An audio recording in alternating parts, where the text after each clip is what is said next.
Iċ-Chairman ta' Finance Malta George Vella qalli ma jarax li tneħħija ta' rata vantaġġjuża ta' taxxa l-kumpaniji se tkisser jew taffettwa ħażin lis-settur finanzjarju altru minn hekk huwa jara li jista' saħansitra jissaħħaħ ibbażat fuq dak li qed toffri Malta.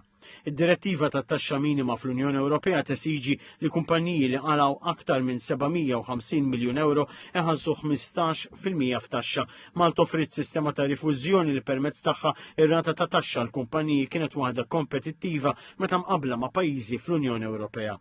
Is-Sur Vella qal li bħalissa l-Malta Financial Services Advisory Council MFSAC għaddej b'ħidma qawwija preparatorja bejn dawk kollha li għandhom sehem f'din l-industrija sabiex Malta tkun lesta għal din l-eventwalità. Jew ħafna operaturi illi jista' jkun illi dik kienet waħda mill-affarijiet illi ġabithom lejn Malta, però hemm fatturi ħafna iktar importanti illi konvinċithom fl-ewwel darba biex jiġu u li nemmen il-ħateqpa tikkonvinċihom biex jibqgħu.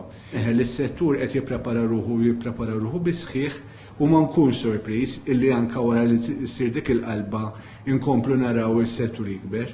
Ma' TVM News is-Sur Vella qal li hemm tliet fatturi li attiraw operaturi fis-servizzi finanzjarji lejn Malta.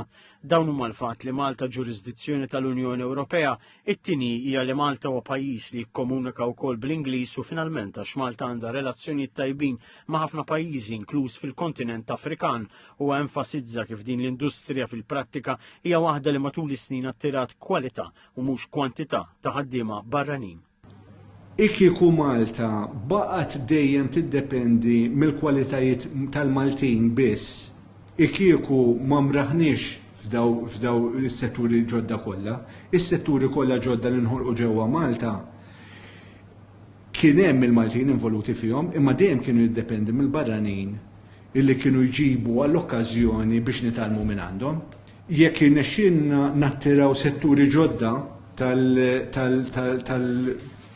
settur finanzjarju, ħankunu wkoll bħalma sar minn dejjem inkunu qed nattiraw talent ġdid. U għatem jgħid li Finance Malta fiħdan l-MFSAC għaddejja b'ħidma bejn il-prattikanti u l-edukaturi biex jibqgħu jaħdmu mill-qrib ħalli jissaħħu l-ħiliet li jattiraw dawn l-operaturi lejn il-pajjiż.